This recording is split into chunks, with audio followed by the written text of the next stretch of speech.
자, 여러분 안녕하십니까, 임종욱입니다. 최근 들어서 종부세 1세대 1주택자 종부세 완화 법안이 국회를 통과하지 못할 거라는 기사들이 많이 나오긴 했었는데요.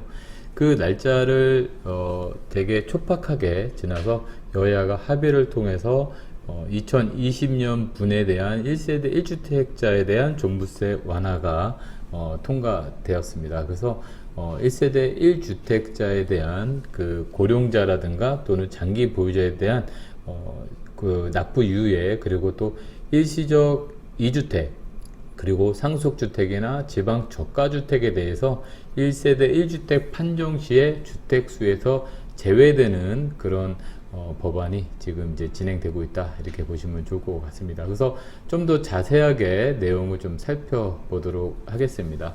자, 1세대 1주택자에 대한 부분들이 지금 여러 가지 특례가 좀 나온 건데요. 자, 1세대 1주택자에 대한 고령자나 장기 보유자에 대해서 종부세를 납부 유예해 주는 겁니다. 그래서 지금 바로 납부하지 않더라도 향후에 매매나 또는 상속 증여시에 한 번에 낼 수 있게끔 해주는 제도인데요. 자, 이런 요건을 충족을 시켜야 됩니다. 일단 기본적으로 무조건 1세대 1주택자여야 되는 거고요. 주택이 6개 있으면 이런 조건에 해당되지가 않습니다. 그리고 또 만 60세 이상이거나 또는 주택을 5년 이상 보유를 해야 됩니다. 총 급여는 7천만원 이하이고, 그리고 또 주택분 종부세가 100만원이 초과되는 주택에 대해서 지금 납부 유예 제도가 시작이 된다, 이렇게 보시면 되겠고요. 자, 이 납부 유예 제도는 나중에 상속을 되거나 또는 증여를 하거나 또는 매매 같은 양도를 하는 때까지 납부 유예가 됩니다. 하지만 납부 유예하는 동안에 한 푼도 안 내는 건 아니고요. 종료 시점까지 이자액에 대한 것은 부과가 됩니다. 그래서 향후에 납부 기한 이후에 이게 상속이나 증여, 양도로 인해서 시점까지 끝나게 되면 이자 부분이 붙게 된다, 이렇게 보시면 되고요. 자, 만약에 요건을 충족하지 못하게 된다라고 했을 때는 이자 상당액을 추징하고 그리고 납부 유예를 취소하게 됩니다. 자, 이거를 받으시려고 하면은요, 종부세 납부 기간 종료일 3일 전까지 납부 유예를 신청하셔야 됩니다. 그래서 직접 신청을 하셔야지 제대로 혜택을 좀 받을 수 있다, 이렇게 보실 수 있기 때문에 해당되시는 분들은 신청해 주시면 좋을 것 같겠습니다.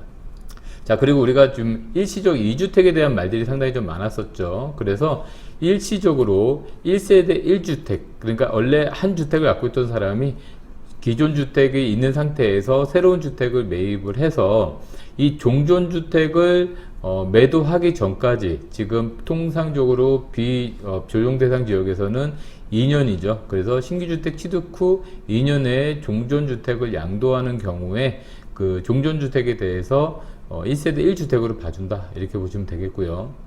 만약에 상속을 받았을 경우에 5년이 경과하지 않은 주택이니까 5년까지 종부세 유예를 받을 수가 있습니다. 하지만 5년이 경과하게 되면 이제 종부세 대상자가 되겠죠. 자, 그런데 여기서 저가주택이라고 해서 수도권은 6억 원, 그리고 비수도권은 3억 원 이하의 주택이거나 또는 상속을 받았는데 거기에 대해서 전체적으로 100%로 받은 게 아닌 40% 이하의 소액 지분, 이런 분들은 기간 제한이 없이 그냥 1세대 1주택, 본인 1세대 1주택이라면 거기에 대한 종부세만 할당을 받고, 이런 상속주택에 대해서는 종부세에서 제외된다, 이렇게 보시면 되겠습니다. 자, 요즘에 또 지방 저가주택을 매입하시는 분들도 종종 있는데요.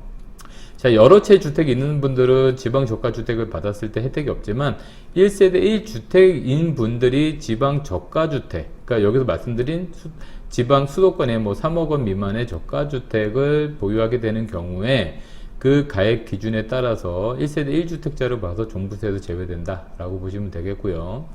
자, 여기서 우리가 주택수에서 제외될 때 공제가 이제 11억 원이 되겠습니다. 이거 뭐 14억 원으로 한다라고 뭐 말들이 있었지만 아직까지 이건 통과되지 않았고요. 그래서 기본공제 11억 원을 하게 되고, 여기에서 고령자, 좀 전에 말씀드린 장기 보유 특별공제, 그리고 일시적 2주택, 상속주택, 그리고 지방 저가주택에 대해서 적용을 한다라고 보게 되겠습니다. 그래서 향후에 요건이 충족하지 못할 수에는 주택수에서 합산하고 이자에 대한 부분도 추정을 한다 이렇게 나와 있습니다.